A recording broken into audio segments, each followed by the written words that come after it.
that we are caring. Most of us who have this illness are sensitive. Most of us that are treated well have an open mind. Most of us can function normal in the community. Most of us can also do work in the community or a vocation, either schooling or working. If they don't want to work, or if they can't find work, there's unpaid work, there's voluntary work. And with voluntary work, you don't work a lot of hours. You can work as many hours as you want. It's that type of integration, that community integration, that community engagement, seeing people being less isolated. These are my learnings that I've learned with my illness. The less isolated I am from people, the better person I am. And I don't know in general if that is for anyone, but it's more so for people who have schizophrenia or any mental health issue, to feel less isolated, to feel belonged somewhere, to feel loved by people is valuable, more valuable than an ordinary person who doesn't have the illness. It's not the end of the world, right? And it must not be seen as the end of the world, having this illness. In fact, it's the start of the world. It's the start of a better world. Because when I got the illness, people would say it was an unfortunate circumstance of having this illness, but for me it became a blessing. It gave me work for 20 years as a mental health advocate.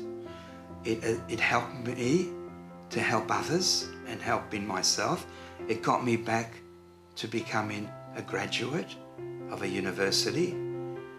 It did so many good things to me, this illness, and it made me work hard to get in where I am today. And let me also add that another thing that's important, the mental health professionals, the clinicians, the psychologists, or the OTs or the social workers, they can guide you along a path, but it's really up to the individual that has to apply themselves towards that path if they want to see good results. So it's not just the workers, it's not just the clinicians or the doctors, it's also the individual wanting to get better.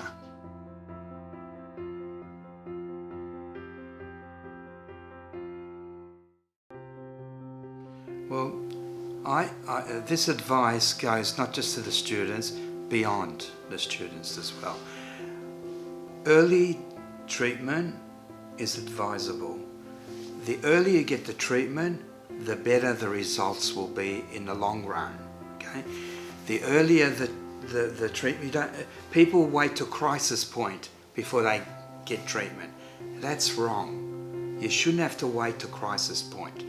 As soon as you get some signs of something not right, you should seek treatment. You should seek medical advice. You should see someone. When I had the illness in the 1970s, right, I went to books and books to try and treat myself, right? I put this emphasis on me because there wasn't many services around back then, right? But now people are very lucky. They're very lucky compared to when I was in the 1970s. People now should be grateful for the services, for the clinicians, for the mental health staff, for the community supports that are out there for people who have these signs and symptoms.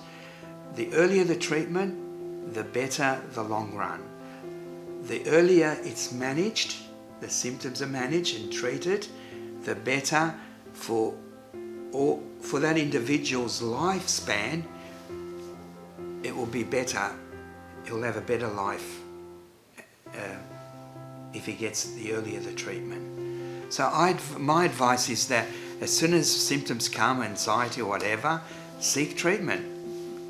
What have they got to lose in that process? You know, why should they wait till crisis point before they seek treatment? Get treatment as soon as something's not quite right. That's my advice.